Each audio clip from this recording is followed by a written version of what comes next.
చివరగా కాలేరు వెంకటేష్ గారు ఒక ప్రతిపాదన తెచ్చారు. బతుకమ్మ కుంటకు పెద్దలు వి హనుమంతరావు గారి పేరు పెట్టాలని. నాకు ఎలాంటి అభ్యంతరం లేదు. కాలేరు వెంకటేష్ గారి సూచన మేరకి బతుకమ్మ కుంటకు వి హనుమంతరావు గారి పేరును పెట్టడానికి అవసరమైన ప్రణాళికలు సిద్ధం చేయమని పొన్నం ప్రభాకర్ గారు చెప్తున్నా.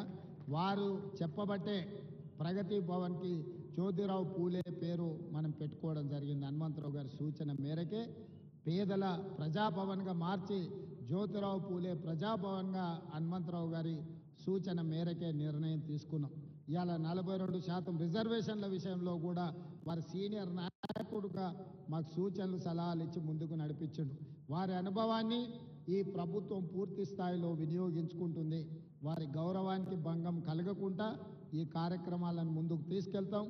అంబర్పేటలో డాక్టర్ రోహిన్ రెడ్డి గారు ఈరోజు ఈ కార్యక్రమాన్ని సమన్వయం చేసి విజయవంతం చేసినందుకు రోహిన్ రెడ్డి గారి టీంను కూడా మనస్ఫూర్తిగా అభినందిస్తూ సెలవు తీసుకుంటున్న. ధన్యవాదాలు మిత్రులారా.